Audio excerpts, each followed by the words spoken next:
Ilang taon na ang nakakalipas mula ng ilunsad ng Department of Tourism ang kanilang kampanya o slogan na It's More Fun in the Philippines. Target po nitong hikayatin ang mga turista, lalo na ang mga banyaga na bumibisita sa Pilipinas. Pero saan nga ba nanggaling ang popular na slogan at paano nga ba ito nakatulong sa pag-angat ng turismo sa bansa?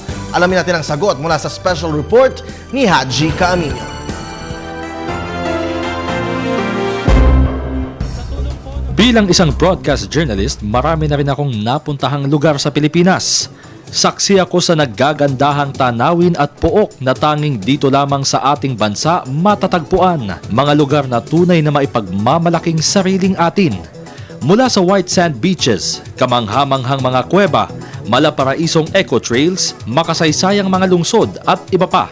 Ano pa nga naman ang hahanapin mo kung tourist attractions lamang ang pag-uusapan? Upang mas makilala ang magagandang lugar na ito, gumawa ng hakbang ang Department of Tourism sa pamamagitan ng paggawa ng bagong campaign slogan.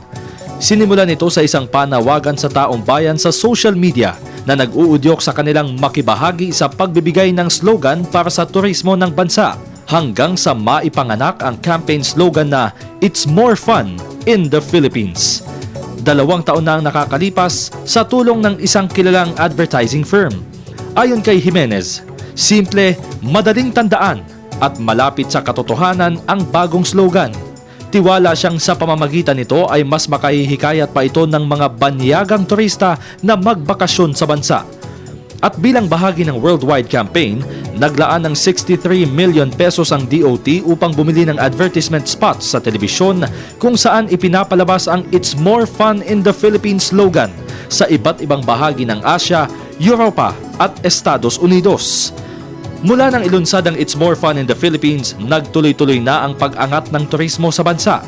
Sa katunayan, sa datos ng DOT sa kanilang website, 9.56% ang itinaas arrival sa bansa nitong 2013 kung ikukumpara noong 2012. Ibig sabihin, mahigit kumulang 4.7 million foreign tourists mula sa dating 4.2 million ang bumisita at nagbakasyon sa Pilipinas. Mahigit 400,000 arrivals ang all-time record high na naitala sa mga buwan ng Enero, Pebrero, Marso, Hulyo at Disyembre.